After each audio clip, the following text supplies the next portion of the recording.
রান্নাঘরে আপনাদের স্বাগত জানাই।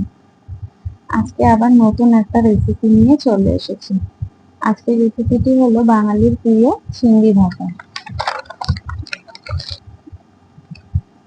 এই চিংড়ি ভাপাটি বানানোর জন্য লাগছে 250 গ্রাম চিংড়ি মাছ, সরিষা বাটা 3 টেবিল চামচ, কাঁচামরিচ 5 থেকে 6টি ও হলুদ গুঁড়ো 1/2 চা চামচ, লবণ স্বাদ মতো, সরিষার তেল 4 টেবিল চামচ। চিংড়ি মাছগুলো ভালোভাবে ধুয়ে পরিষ্কার করে নিন। একটি পাত্রে সরিষা বাটা, হলুদ, লবণ, কাঁচামরিচ ও সরিষার তেল মিশিয়ে নিন। এতে চিংড়ি মাছ দিয়ে ভালোভাবে মাখিয়ে 15 থেকে 20 মিনিট মেরিনেট করুন। মিট পান্তিটি স্টিলের টিফিন বাক্স বা ভাপানোর পাত্রে ঢেলে দিন।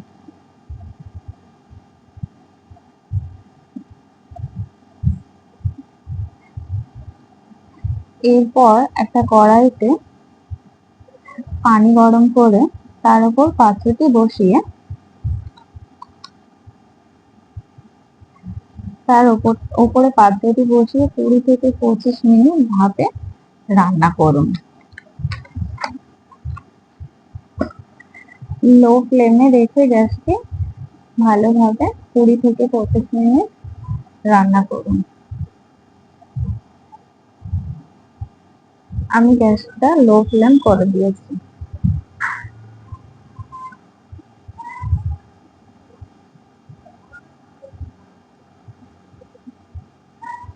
ভাপা হয়ে গেলে উপর থেকে সামান্য সরিষার তেল ছড়িয়ে দিন।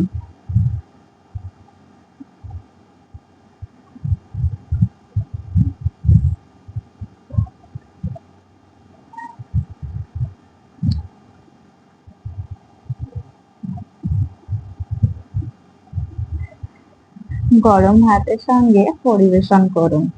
চিংড়ি ভাপা, সরিষার ঝাঁজ আর কাঁচা মরিচের সুগন্ধ ভাতের সঙ্গে দারুণ লাগে। একবার ট্রাই করে দেখবেন।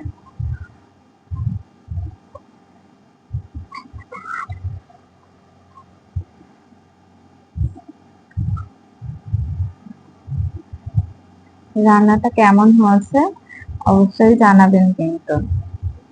আর যদি আমার রেসিপিটি ভালো লেগে থাকে তাহলে আমার চ্যানেলটা লাইক, সাবস্ক্রাইব করতে ভুলবেন না কিন্তু।